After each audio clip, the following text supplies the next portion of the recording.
What's good with y'all? It's your boy Wrestling Geek. Welcome back to another video for y'all today, man. I'm sorry for looking down again. Have to fix that. Today's about WWE releases. I just found out about this. I was scrolling through Instagram and happened to see it. And so far, from what I'm seeing, is 1, 2, 3, 4, 16, 17 releases so far. I'm gonna go through all the names, especially the main ones that I know. I'm gonna try to cover everybody, but I don't know everybody, so I'm just be real. The ones I don't know, I'm about to just name them.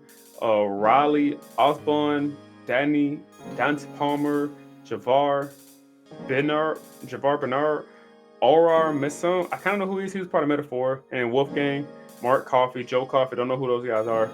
No disrespect to those. Those people, I just don't know who they are. But I'm going to go through the ones that I really named because it kind of sparked a little fire under me and it made me want to record this video. Some of them are really stupid releases in my opinion.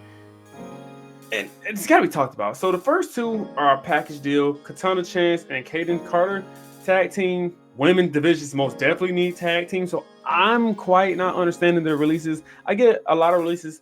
Some people just don't want to renew their contract. WWE just want to get rid of fucked up people. Mass release every year. And it's always around this time of the year. I don't understand this release particularly because you have two women who are great in the ring. Might not be the greatest talkers. They don't really get too much time to talk. They never got TV time. The fact that you need women's tag team divisions instead of making these random teams putting together that WWE is so good at doing. You had a team sitting right here and you blew it. You just simply said, you're not worth the time. You two aren't really doing anything. Book them to do something. You need tag team division of women in the company. I don't understand why they don't book proper tag teams that are literally tag teams. But you want to put makeshift tag teams together and try to make that work. It makes no sense to me. It's just stupid stuff like that irritates me. So Sakana Chance and Kaden Carter are perfect examples of stupid releases.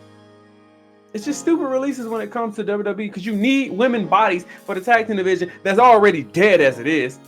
And it might be trying to grow, but it just makes no sense. The current women tag team champions is Raquel and Liv. Makes sense. They're part of the Judgment Day. Cool. Even before Raquel got there, it was kind of like a team at one point, I believe. So that makes sense. That's not a makeshift team. But come on, bro. Like Kaden Carter and Katana Chance are like a great tag team who can great in the ring. They don't have to talk. That's fine. Get them a manager. Do something. But it makes no sense to me. That release is so stupid. The next one is Dakota Kai. Now, you know how I feel about Dakota Kai. She's one of my favorite women's wrestlers. She's not the best on the mic, but she's not the worst. She's not awful. She's like out of a 5, she's like a 3 out of 5. It's solid. It's solid for what it is.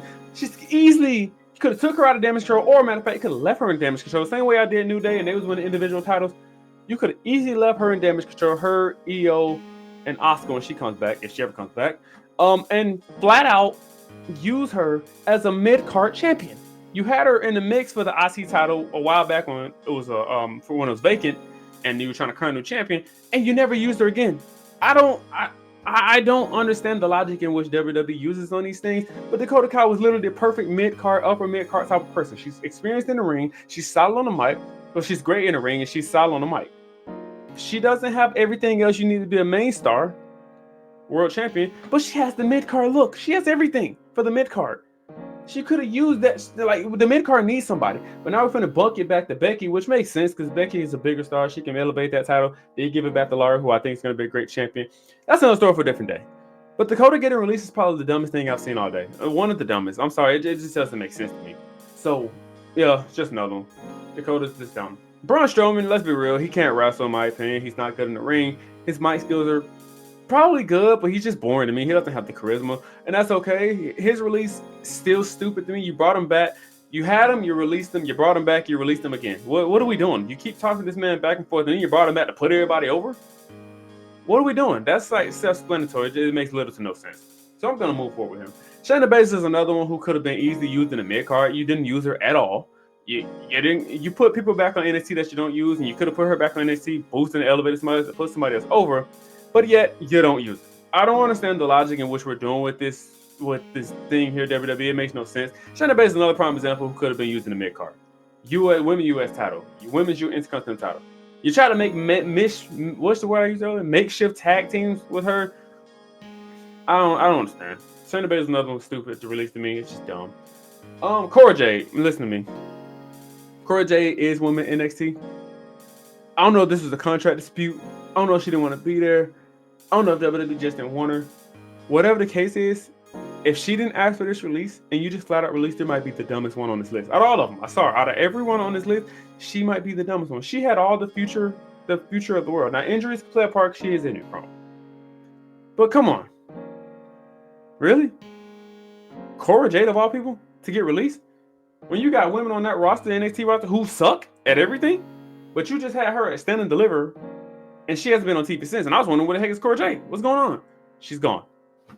One of the dumbest ones. Has to be, gotta be one of the dumbest releases I've seen so far. One of the stupidest. It's literally gotta be the dumbest release I've seen so far. It makes no sense to me. I'm sorry. It's just dumb. So it's stupid to me. So I'm upset about that one because it makes little to no sense. But I'm not gonna ponder about it forever. Cora Jade is phenomenal. She's obviously still in NXT, could use the word, whatever. But she's good. She's not just some random scrub. You just kept her on the dog mat waiting to get her chance. She's good. So I'm just confused. I'm confused on the logic of WWE. I'm sorry. I'm just confused. It makes no sense to me. Cora Jade is good. Easily could have thrown her on the main roster because it's about that time and put her in the mid card. They need bodies for the mid card, whether it was the U.S. women's title or the women's intercontinental title. Bodies are needed. It's that simple. Bodies are needed. So what are we doing? The women's division already looks flat because you do the same people over and over and over. When you got all this talent in NXT, which you're about to call up, Roxanne's soon to be coming up, so it's just a matter of time. I don't know when. Cora Jade could have easily been called up. Women's mid card, perfect spot for her. What are we doing? So if this wasn't one she asked for, it makes little to no sense. Eddie Thorpe, I think that's pronounced his name. Not the biggest fan of him, but he's still another body that we could have had on the main roster or kept him in NXT for a while. Could have gone for the North American Championship or NXT title. He was in a feud with Trick Williams. What the heck happened? He just got beat. I think Trick Williams won a feud, and he ain't been on TV since. What's going on? So WWE has this problem. We use you until we don't want to use you, and then we use you again until we don't want to use you. I don't understand the logic. But it's just another stupid release. Another person you could have thrown the mid card, kept him there, and then eventually main roster mid card. It's another perfect example of mid carder who could have been used there. Mid carder is just as important as the main card. In my opinion, it matters. You need people who can be entertaining. Chelsea Green is a prime example. She's stupid entertaining. She made the women's U.S. title relevant. She made it matter. So stop with these stupid releases. And then the final two of them is kind of irritating me. Gigi Dolan's one that really irritates me. This is as far as I've seen so far, all the releases as of right now. Gigi Dolan irritates me because she was injured. She's injury prone. I get it.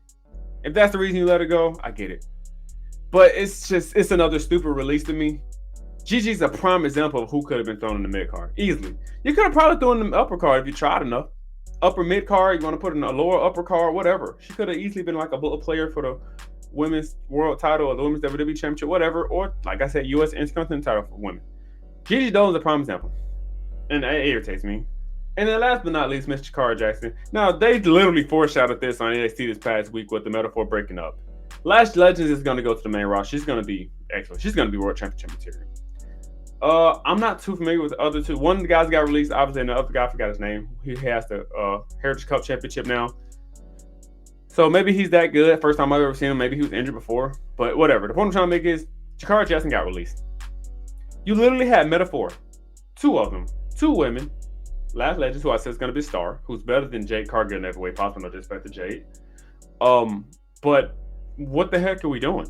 Jakara Jackson's literally perfect example of a mid-card champion or a tag team because they're a natural tag team. Oh, look at that. WWE released another natural talent when it comes to natural tag teams. Someone who's built up in a tag team, they could have stayed a tag team while Lash still goes for the women's championship.